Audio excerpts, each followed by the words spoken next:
सीमाज लाईफमध्ये तुमच्या सगळ्यांचं मनापासून स्वागत करते. आणि इकडे आता मशीनला कपडे लावण्यासाठी घेऊन जात होती, तर म्हटलं चला आता सकाळी सकाळी कामाची सुरुवात झालेली आहे. मुलं गेली शाळेत आणि लाडूबाईचं पण कॉलेज आता सुरू झालेलं आहे. ती पण आता कॉलेजला जायला लागली. म्हणजे दुपारचा वेळ फक्त आपला आणि आपलाच असतो. पण टी व्ही वगैरे मोबाईल बघायला अजिबात वेळ नसतो. आपली जी कामं असतात त्यातच दिवस निघून जातो.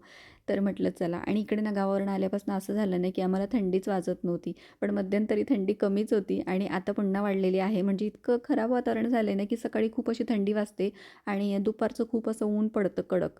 तर म्हटलं चला गावावरून आल्यानंतर मी जरा डबे वगैरे चेक केले आणि काय काय वस्तू मला पण उन्हात वाळवायच्याच होत्या. तर इकडे माझं एक छोटंसं स्टँड आहे, त्यावर मी ठेवत असते जे मला वाळवायचं असेल ते, किंवा मग बाल्कनीत पण खाली काही कापड वगैरे टाकल्यानंतर आपण वाळवू शकतो.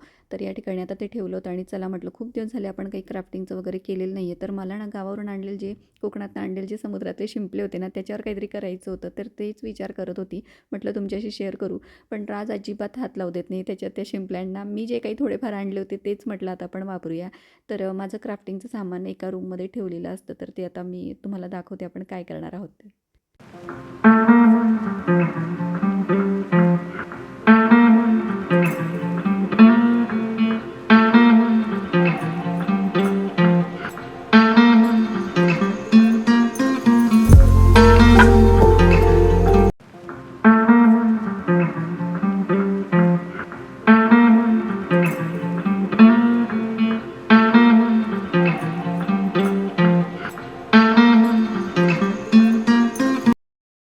तर इकडच्या रूममध्ये सगळं माझं एकत्र ठेवलेलं असतं आणि त्यातले जे काही काही शिंपले होते ना त्या आदल्या दिवशी रात्री मला काही काही डोक्यात आलं, तर मी ते लागलीच त्या शिंपल्यांवर काढत बसले. तर याच्यातले 3-4 शिंपले मी करून ठेवलेले होते आणि बाकीचे 2-3 जे बाकी होते म्हटलं ते तुम्हाला दाखवूया म्हटलं, तर तुमच्याशी शेअर करूया म्हटलं. नाहीतर मी सगळेच त्याच दिवशी करून टाकणार होते. काय काय जे माझ्या डोक्यात येत होतं की म्हटलं असं त्याचा आपण काहीतरी रियूज करूया आणि ते कायम आपल्याजवळ राहतील असं काहीतरी करता येईल म्हटलं. तर इकडे बघू शकता आपण जे फोटोशूट वगैरे केलं होतं आमची पूर्ण फॅमिली, आम्ही 4 जण आणि मालवणचं नाव असं काहीतरी मी यावर चित्र काढून ठेवलेलं आहे. आणि काही नाही आपल्या साध्या स्केच पेनने किंवा मग मार्करने वगैरे आपण काढू शकतो आणि खूप सुंदर दिसतं. त्यानंतर हे बीच आहे, फोंडा बीचला गेलो होतो तिकडचं हे दृश्य आहे जे मी बघितलं होतं त्या ठिकाणी, ते काढलेलं आहे.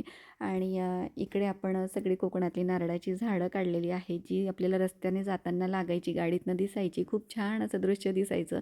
तर ते पण मी त्यावर रेखाटलेलं आहे आणि आता एवढे उरलेले ते तर आता तुमच्यासोबत शेअर करते. चला मग तुम्हाला दाखवते आता. तर एका शिंपल्यावर मी ना आपण जे स्कुबा केलं होतं तर ते चित्र रेखाटलेलं आहे आणि दुसरं नंतर पॅरासेलिंग केलं होतं ते पण मी दाखवलं आहे. त्यामध्ये बोट आहे, बोटवरून आपलं ते पॅरासेलिंग दाखवलं आहे आणि आपण त्यावर आहोत. तर असं काही चित्र मी त्यामध्ये दाखवलेलं आहे.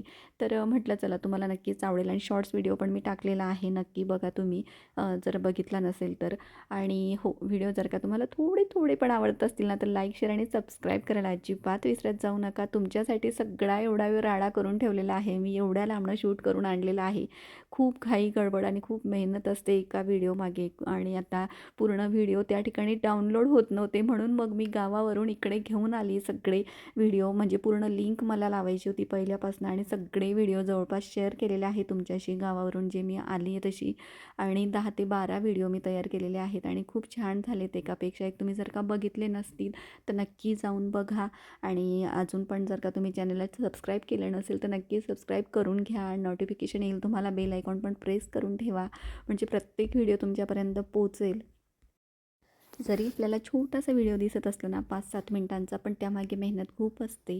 आणि हो, ऑफकोर्स मेहनत केल्याशिवाय आपल्याला तर काही सक्सेस मिळणार नाही आहे. किंवा तुम्हाला आवडतील असे व्हिडिओ बनवायला आम्हालाही आवडतं आणि तुम्ही बघतात म्हणूनच तर आम्ही व्हिडिओ बनवतो. तर असू द्या. पण आजचा हा व्हिडिओ तुम्हाला कसा वाटला ते नक्की मला कमेंट्समध्ये सांगा. आणि व्हिडिओ असेच बघत राहत जा आणि व्हिडिओला लाईक, शेअर, सबस्क्राईब करायला अजिबात विसरत जाऊ नका. भेटूया पुढच्या व्हिडिओत, तोपर्यंत बाय.